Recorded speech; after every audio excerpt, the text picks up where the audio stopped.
ओम नमः शिवाय। दोस्तों, धार्मिक मान्यताओं के अनुसार सोमवार का दिन भगवान शिव को समर्पित होता है। इस दिन भोलेनाथ की पूजा पूरे विधि विधान के साथ की जाती है।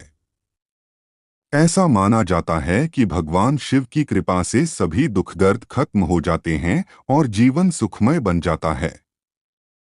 भक्ति के मार्ग पर चलते समय कई कठिन चुनौतियां आती हैं। यही वो पल होता है जब हमारी भक्ति और विश्वास की परीक्षा होती है।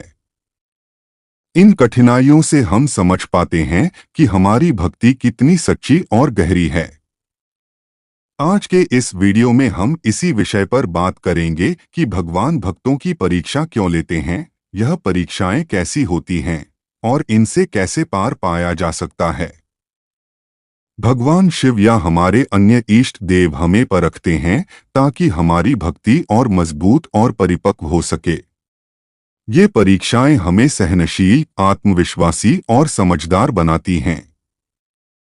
इससे हमारा दृष्टिकोण और सोच व्यापक हो जाती है और हमारे गुणों में निखार आता है। भक्ति के मार्ग पर आने वाली कठिनाइयां हमारे विश्वास और मनोबल को चुनौती देती हैं।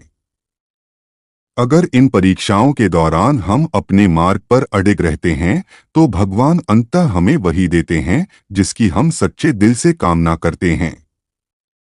भगवान भक्तों की परीक्षा 3 चरणों में लेते हैं। पहला चरण, जब कोई व्यक्ति परेशान होकर भगवान की शरण में आता है तो वह पूरी श्रद्धा से पूजा पाठ करता है।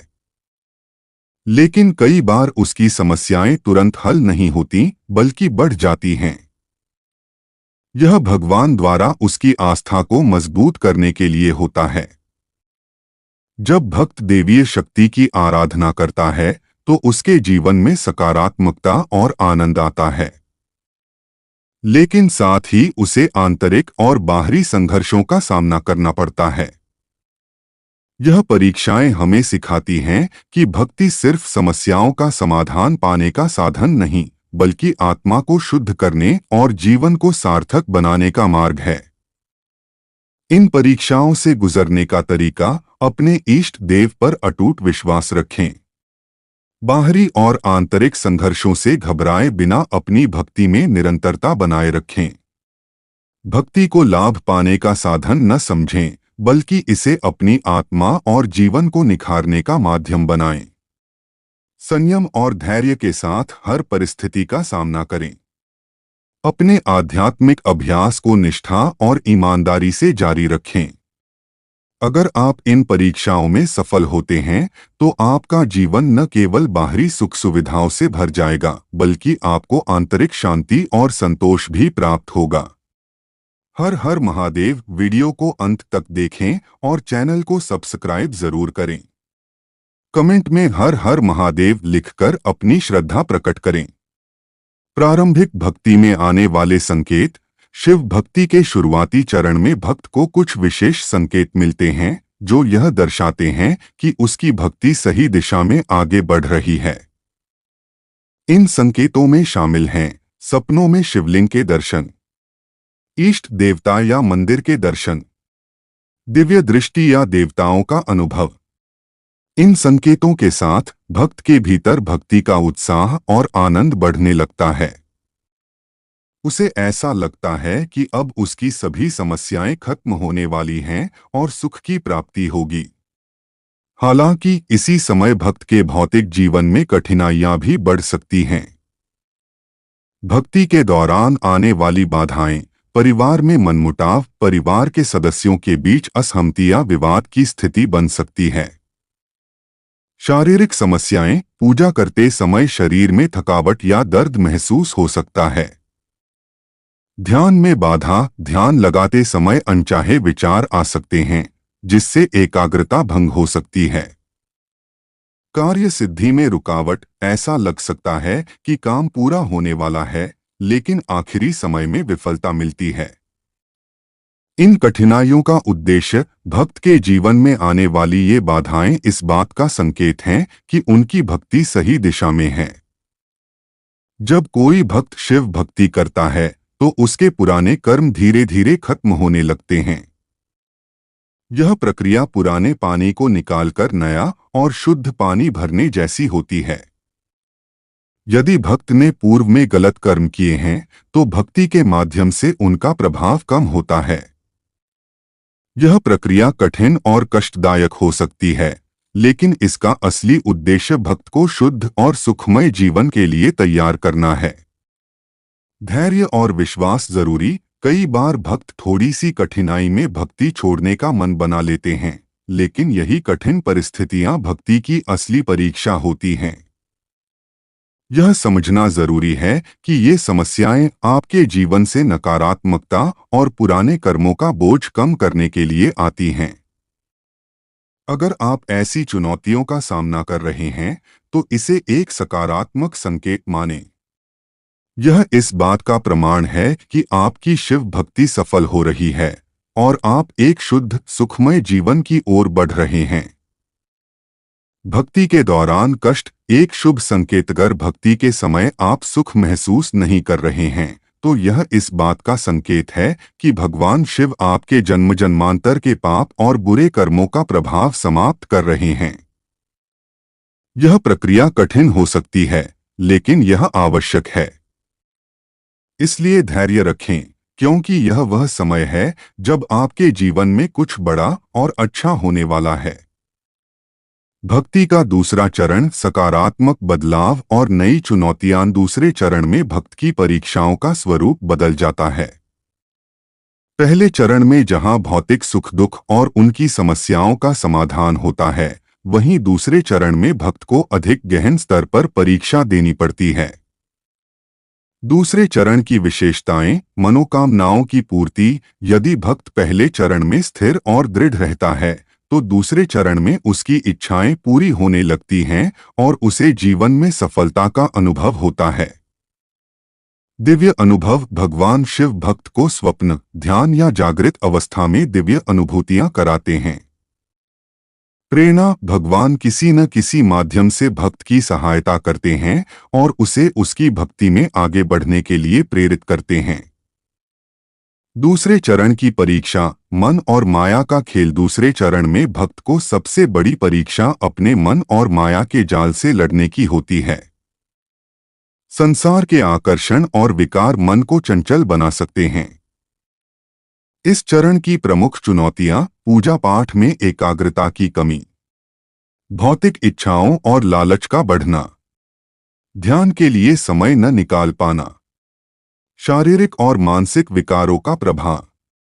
अगर भक्त इन प्रलोभनों में फंस जाए तो वह अपनी अर्जित भक्ति खो सकता है और वापस उसी स्थिति में पहुंच सकता है जहां से उसने शुरुआत की थी।